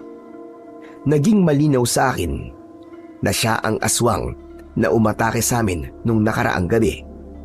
Napagtanto ko rin na gamot ang inilalagay niya sa kanyang katawan at para yon sa pinsala na nakuha niya nang sabuyan ko siya ng asin. Marahan akong umatras dahil kailangan na naming makaalis ni Marvin. Pero sa hindi sinasadyang pangyayari ay isang plastik na bote ang natapakan ko. Gumawa yun ng ingay at nang narinig ko ang pagtayo ni Antonio sa loob ng kanyang bahay ay doon na ako mabilis na tumakbo pabalik kay Marvin. Hinawakan ko sa kamay si Marvin at hinila ko siya palayo sa lugar na yon. Ano nangyari, kuya? Bakit tayo tumatakbo? Basta bilisan mo na lang. Pagdating natin sa bahay, ay doon ko ipapaliwanag sa'yo lahat. Sandali kong nilingon ang bahay ni Antonio para masiguro ko na hindi niya kami nakita. At mas lalo ko natakot nang nakita ko na nakatayo si Antonio sa labas ng kanyang bahay. Kahit malayo na kami sa kanya, ay sigurado ko na sa amin siya nakatingin. Mas lalo kong binilisan ang pagtakbo hanggang sa nakauwi na kami. Nagmamadali kong isinarado ang pinto. Nagtaka naman si nanay nang napansin niya na tagaktak ang pawis namin ni Marvin at parehas kaming hinihingal. Oh, ano nangyari? Bakit pagod na pagod kayong dalawa? Si kuya po kasi, Nay. Hindi ko po alam kung bakit bigla na lang po tumakbo pagkatapos niyang sumilip doon sa loob po ng bahay ni Mang Antonio. Kumusta pala ang lakad nyo? Nakausap mo ba si Antonio, anak? Hindi ko sinagot ang tanong ni nanay. Luminga ako sa kabuuan ng bahay at nang may nakita kong isang traveling bag sa sulok ay kinuha ko yon. Sinimulan kong ilagay ang mga damit namin sa bag na yon. Kapwa nagtaka si nanay at Marvin sa ginawa ko hanggang sa lumapit si nanay sa akin. Ano bang ginagawa mo? Bakit iniimpake mo mga damit namin ni Marvin? Kailangan na po nating umalis dito ngayon din. Doon po muna tayo sa probinsya natin, Nay. Hindi ba ang sabi ko sa'yo ay ayoko pang makita ang tatay mo? Ano ba talaga nangyayari, ha, Kevin? Basta, Nay, saka na po ako magpapaliwanag. Huwag na po kayo magbatigas. Para rin po to sa ating lahat. Kung hindi tayo aalis ngayong gabi, malaki po ang posibilidad na pare-parehas tayong mamamatay dito. Napahinto ako sa aking ginagawa nang mahigpit na hinawakan ni nanay ang mga kamay ko hanggang sa magtama ang aming mga mata. Kevin, sandali nga, kumalma ka. Sagutin mo muna ang tanong ko. Anong nangyari at nagkakaganyan ka? Nay, si Antonio. Aswang siya. Si Antonio po ang aswang dito. Ano? Sigurado ka ba sa sinasabi mong yan? Opo, Nay. Narinig ko po na sinabi niya na galit siya sa akin kasi sinabuyan ko siya ng asin. Hindi ba yung aswang lang po sumalakay dito sa atin ang sinabuyan ko ng asin? Diyos ko! Nakita ba niya nang pumunta ka sa bahay niya? Opo, Nay. Nakita po niya kami ni Marvin na tumatakbo palayo. Kaya sigurado ako na gagawin niya po ang lahat para mapatahimik tayo. Para hindi natin masabi sa iba na isa siyang aswang. Kaya kailangan na po nating umalis kagad dito, Nay. Pero ano ba siya, anak? Siya ba yung aswang na nangahawa? O isa lang din siya sa nahawaan? Hindi ko po alam. At wala po akong planong alamin pa. Basta kailangan na po nating umalis ngayon. Sige, sige. Marvin, halika. Tulungan mo kami ng kuya mo na mag-impake. Naging mabilis ang pagkilos namin. Sigurado kasi ako na gagawin ni Antonio ang lahat para patayin kami dahil alam namin ang itinatago niyang sikreto. Wala rin akong ideya kung sa pagkakataon na yon ay magagawa ko pa siyang talunin dahil sa may matindi na siyang dahilan para patayin kami. Kumbaga, desperado na siya na burahin kami sa mundo. Nang matapos na kaming mag-impake, ay binuhat na ni nanay ang traveling bag habang ako ay dala ang bag ko. Si Marvin ang nagbukas ng pinto pero lahat kami ay nagimbal nang biglang pumasok si Antonio. Mabilis niyang hinawakan sa braso si Marvin at muli niyang isinarado ang pinto. May sugat sa noo si Antonio at marami siyang lapnos sa iba't ibang parte ng kanyang katawan. Yun ay nakuha niya nung inatake niya kami nung nakaraang gabi. Bitiwan mo ako! Alam na namin na aswang ka! Bitiwan mo ako! Kung ayaw mo mapadali ang buhay mo, Manahimik ka! Pakawalan mo si Marvin, Antonio! Pangako, wala kaming pagsasabihan ng sikreto mo. Hayaan mo lang kami makaalis. Magpapakalayo-layo na kami. Sa tingin mo ba, ay ganun ako kawalang utak para maniwala sa sinabi mo? Alam mo, kasalanan mo lahat ng ito eh. Kung hindi mo sana ginagamot ang mga taong hinahawaan ko ng pagiging aswang ko, malamang ay nagtagumpay na sana ako sa plano ko sa lugar na ito. Sigurado ko na sa ngayon ay isa na itong malaking balwarte ng mga aswang. Kung ganon, ikaw nga ang aswang na nangahawa ng pagkaaswang sa mga tao. Hayop ka, Antonio. Manloloko ka. Inakala naming lahat na isa kang totoong albularyo. Pero may iba ka pa palang plano sa aming lahat. Totoo naman eh, na isa akong albularyo. Kaya lang, ginagamit kong pagiging albularyo ko para manghawa ng pagiging aswang ko.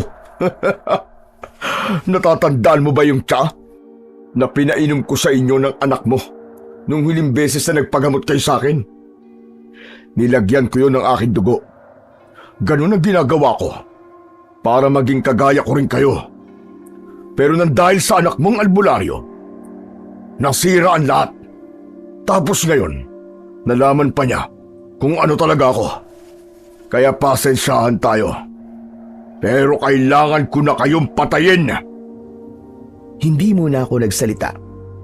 Hinayaan ko na mag-usap sina Nanay at Antonio. Unti-unti akong umatras hanggang sa naramdaman ko ang lababo sa aking likuran. Pasimple kong kinuha ang kutsilyo na nakapatong doon. Nagtama ang mga mata namin ni Marvin. Kinausap ko siya sa pamamagitan ng tingin. Panay ang dasal ko na sana ay makuha ni Marvin ang gusto kong sabihin sa kanya. Hanggang sa biglang kinagat ni Marvin ang kamay ni Antonio. Malakas na napasigaw si Antonio at nabitiwan niya ang kapatid ko. Mabilis na tumakbo si Marvin papunta kay Nanay. Agad namang niyakap ni Nanay si Marvin. Hanggang sa isang kisap mata ay nagbago ng anyo si Antonio at naging nakakakilabot na aswang. Nang sumugod siya, ay mabilis akong tumakbo para salubungin siya. Sasaksakin ko sana ang aswang pero nagawa niyang hawakan ang aking kamay. Sa palagay mo ba, ay may laban ka talaga sa akin? Kung nung una, ay nagawa mo akong itaboy. Sa pagkakataong ito, ay hindi na yun mangyayari. Papatayin kita, kasama na ang nanay at kapatid mo. Malakas kong sinuntok ang pagmumuka ng aswang pero hindi man lang siya nasaktan. Bagkus ay malakas niya pa akong tinawanan. Hanggang sa paulit-ulit na sinabuyan ni Nanay ng asin ng aswang. Nabitiwan ako ng aswang at panay ang sigaw niya habang nilalapnos ng asin ang kanyang balat. Yan ang dapat sa'yo, halimaw ka! Ikaw ang dapat na mamatay at hindi kami! Perwisyo ka sa buhay naming lahat! Mamatay ka! Sinamantala ko ang pagkakataon na yon. Sinugod ko ang aswang at sa pagkakataon na yon ay matagumpay ko nang naitarak ang kutsilyo sa kanyang dibdib. Nanlaki ang mga mata ng aswang. Nang bunutin ko ang kutsilyo para saksakin sana siya ulit, ay malakas niya akong itinulak hanggang sa bumalandra ko sa isang sulok. Hindi pa rito natatapos ang lahat. Babalikan ko kayo at sa muli nating pagkikita, sisiguraduhin ko na papatayin ko na kayong tatlo. Mabilis na tumakas ang aswang. Sinundan ko siya sa labas pero hindi ko na nakita kung saan siya nagpunta. Pero kahit hindi namin napatay ang aswang ng gabing yon, ay nagpasalamat pa rin ako sa Panginoong Diyos dahil hindi nasaktan ang nanay at kapatid ko. Balak na sana naming umalis ng gabing yon at umuwi na sa probinsya namin para tuluyang takasan si Antonio. Pero naisip ko na may mga tao pa sa squatters area na hinawaan ni Antonio ng pagiging aswang. Kaya naman, nagdesisyon na kung manatili muna kami roon at saka na kami umalis kapag nagawa ko ng gamutin ang lahat ng taong hinawaan ni Antonio. Sumang-ayon naman si nanay sa desisyon kong yun. Nang sumunod na araw ay nagbahay-bahay kami ni nanay upang wala kaming makaligtaan na taong hinawaan ni Antonio ng pagiging aswang. May mga ilan akong ginamot na nakitaan ko ng sintomas na may hawa sila ng aswang at matagumpay ko naman silang napagaling. Nagpaalala rin kami sa mga tao tungkol kay Antonio. Sinabi namin ni si Antonio ay isang aswang na nanghahawa ng pagiging aswang nito, kaya dapat silang mag-ingat. Gabi na nang natapos ako sa panggagamot.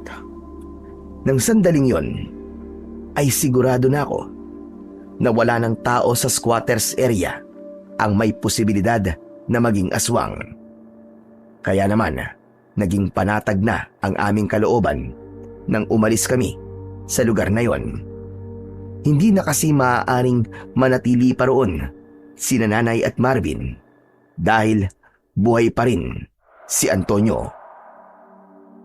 Madaling araw kami nang bumiyahe pabalik sa aming probinsya. Umaga na nang nakarating kami roon. Gulat na gulat si tatay nang malaman niya na kasama ko sina Nanay at Marvin. Si Marvin ang unang nilapitan ni tatay at hindi na nila napigilan ang pag-iyak dahil yon ang unang beses na nagkita sila makalipas ang napakahabang panahon. Maigpit na niyakap ni tatay si Marvin at maging ako ay napaiyak na rin. Nang humupa na ang emosyon naming lahat, ay doon na namin ikinuwento kay tatay ang lahat ng nangyari. Mabuti na lang at ikaw ang pinadala ko rong Kevin. Hindi ako nagkamali sa desisyon ko. Hindi mo alam kung gaano kita ipinagmamalaki, anak. Maraming salamat po, tay. Pero lahat po ng yon ay natutunan ko po sa inyo. Kung hindi po dahil sa inyo, ay hindi ko rin po magagamot si nanay, pati na ang mga tao roon. Kahit na, kahanga-hanga ka pa rin.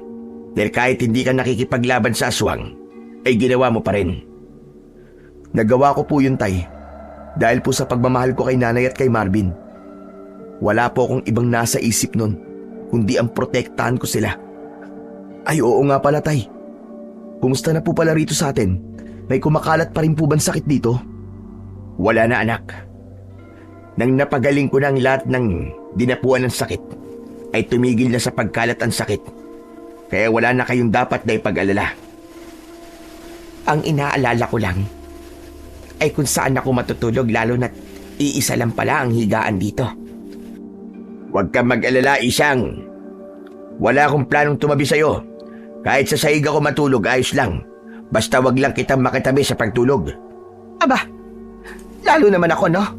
Kahit sa palaginip, ay hindi ko pinangarap na makatabi sa tulugan ang babaerong kagaya mo. Hindi na ako babaero ngayon. Nagbago na ako. Hindi ba may kasabihan na kapag babaero ay babaero na hanggang sa mamatay? Kasabihan lang yun, Isang. At walang makapagpapatunay na totoo yun. Bakit? Wala ba akong karapatan na magbago?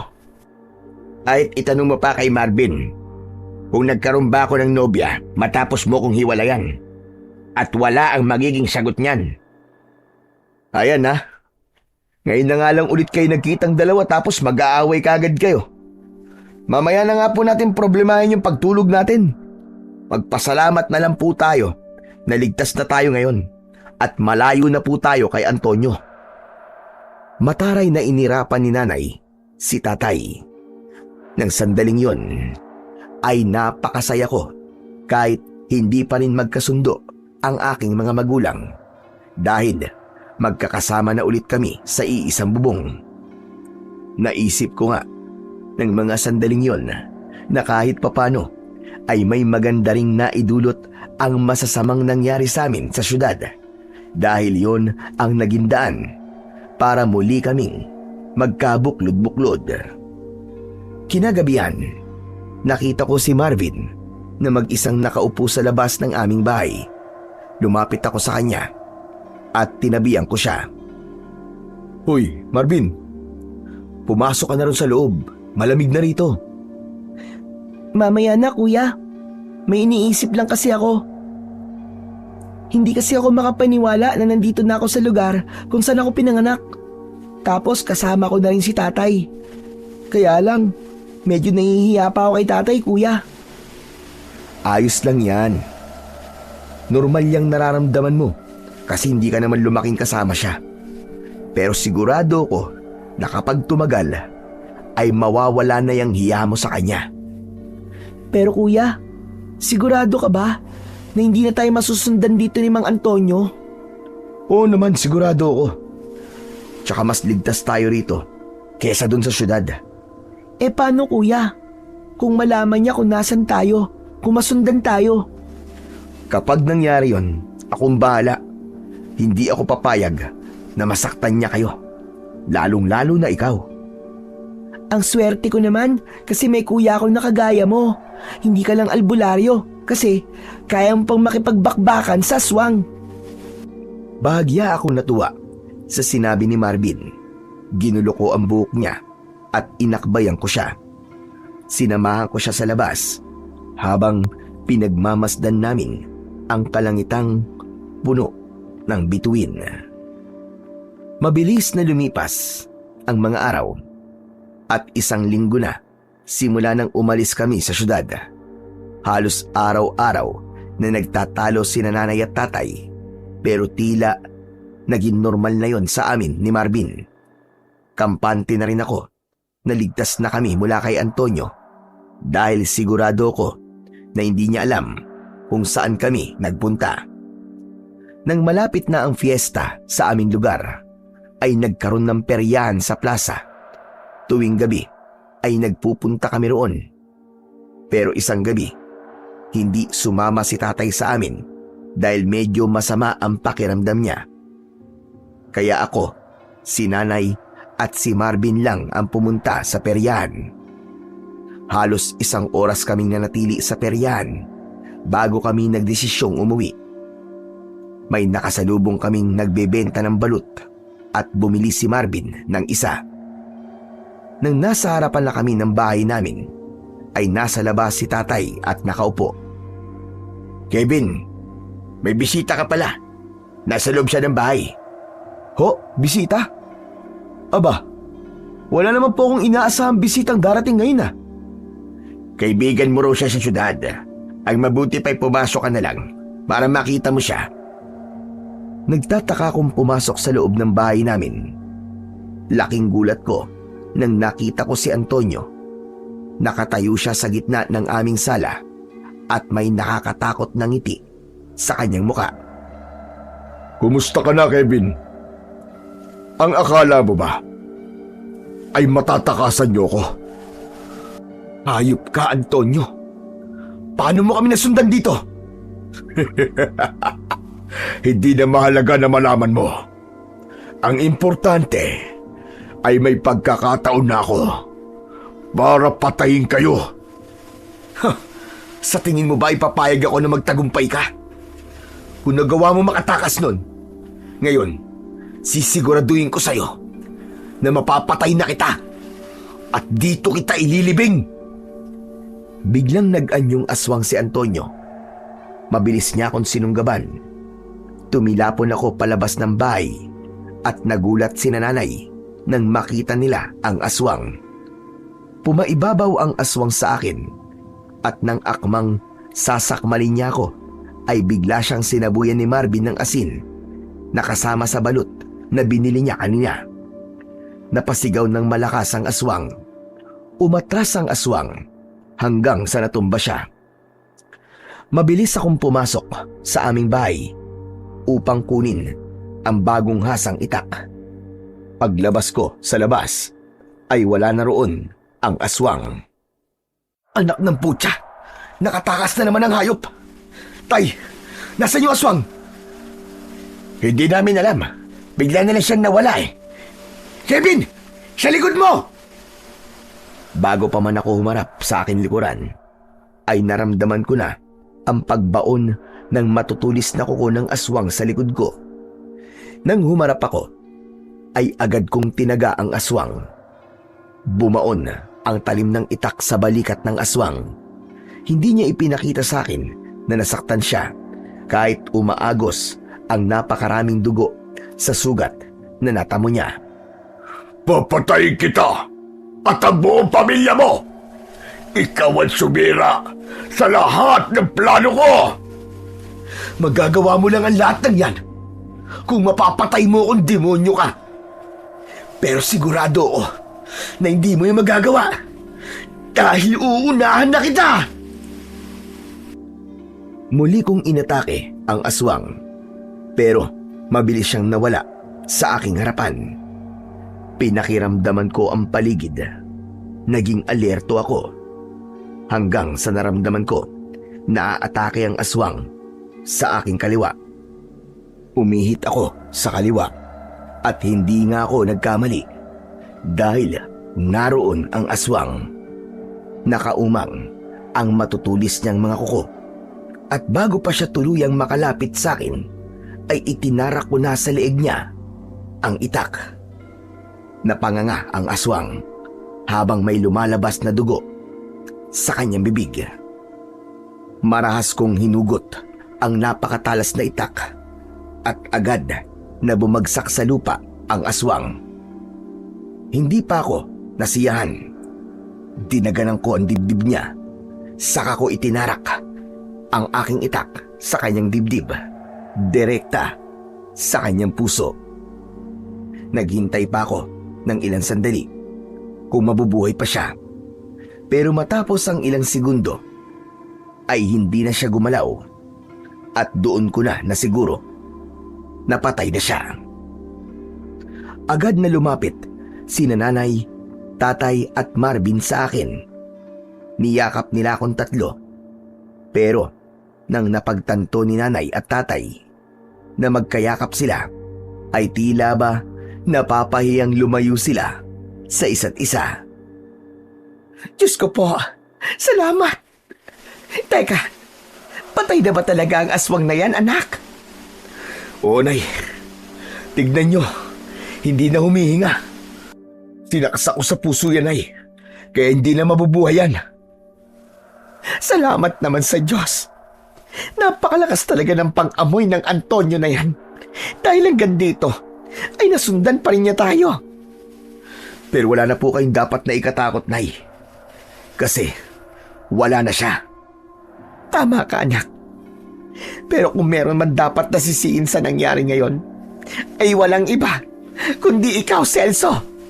Oh, bakit na naman ako? Kasi, pinapasok mo sa bahay natin ang aswang na yan. Aba, malay ko ba sa itsura ng Antonio na ikinuwento niyo sa akin nun? Kahit na pa dapat ay marunong ka man lang makiramdam kung masama o hindi ang isang tao. Marisa, para sa kaalaman mo, albularyo ko at hindi siyang manghuhula. Teka. Pwede bang mamaya na ho kayo mag-away? Nakalimutan nyo na yatang may sugat ako sa likod Ang hapdi. Tay, baka pwede namang gamutin nyo muna ako. Ay, oo nga pala. Pasensya ka na, anak. Ito kasing nanay mo Palagi na lamang nagsisimula ng away. Ang ingay-ingay. Parang armalay tambunga nga. Maingat akong inalalayan ni nanay papasok sa bahay. Agad namang inihanda ni tatay ang mga kailangan niya para gamutin ang sugat sa aking likod. Naghubad ako ng damit at sinimulan ng linisin ni tatay ang aking sugat. Nang sandaling yon, ay alam ko na wala na kaming dapat pang ikatakot dahil wala na si Antonio. Wala ng aswang na maaari kaming pinsalain. Wala ng banta sa buhay namin at maaari na kaming mabuhay ng mapayapa at tahimik. Nagkasundo kaming sunugin ang katawan ng aswang upang tuluyang mabura ang kanyang kasamaan. Makalipas lamang ang ilang araw, umalis ang nanay ko at si Marvin upang bumalik sa syudad. Ngunit 1 buwan lang ang lumipas ay muli silang bumalik sa baryo dahil dinimolish na ang squatters area kung saan sila nakatira. Simula noon ay magkakasama na kaming nanirahan sa iisang bahay at sa bawat araw na lumilipas ay unti-unti naming nasaksihan ni Marvin na hindi na nag-aaway ang nanay at tatay namin. Hanggang sa isang araw ay nalaman na lang namin na nagkabalikan na pala sila. Labis ang kasiyahan naming magkapatid dahil muli nang nabuo ang aming pamilya. Nagpatuloy naman ako sa panggagamot at sa pagtulong sa mga taong nangangailangan. Napagtanto ko na hindi dahil hindi magaganda ang nangyayari sa buhay ko ay kinalimutan na ako ng Panginoong Diyos. Naintindihan ko na minsan ang mga pagsubok sa buhay ay paghahanda lamang ng ating Panginoon para sa mas malaking biyayang paparating. Tulad ng nangyari sa akin, hindi ko akalain na ang sakit, takot at hirap na pinagdaanan namin ay siya palang magiging daan para muling mabuo ang aming pamilya at mahanap ko ang tunay kong lugar sa mundo. Hanggang dito na lamang po ang aking kwento. Sana ay marami kayong napulot na aral. Ang isang pamilya, kahit paminsang sinubok ng pagkakataon dahil sa hindi pagkakaunawaan ng padre di pamilya at ng ilaw ng tahanan, na humantong sa pansamantalang pagkakahiwalay, ay maaari pa ring muling buuin ng tadhana sa tamang panahon. Patunay lamang ito na gaano man kalaki ang pagsubok na dumating, hindi dapat tayo sumuko, sapagkat ang pamilyang nagmamahalan at may malasakit sa isa't isa ay hindi kailanman paglalayuin ng Panginoon Diyos. Minsan, kailangan mangyari ang paglayo upang makita ang pagkukulang, maunawaan ang pagkakamali, at maituwid ang dapat ituwid, upang sa muling pagbubuo ay mas tumibay ang pundasyon at sandigan ng pamilya. Kaya't panghawakan natin ang pangako ng Diyos na ang pamilyang may tunay na pagmamahal at matibay na pananampalataya sa Kanya ay patuloy niyang dadalisayin, iingatan at pagkakaisain upang magsama-sama habang buhay, ligtas sa anumang uri ng sakit at ligtas sa mga kampon ng kadiliman na katulad ng aswang na maaaring maging sagabal at banta sa pagsasama ng isang buo at masayang pamilya. Maraming salamat po sa walang sawang pakikinig at suporta sa aking mga YouTube channel. Pagpalain po nawa kayo ng puong may kapal.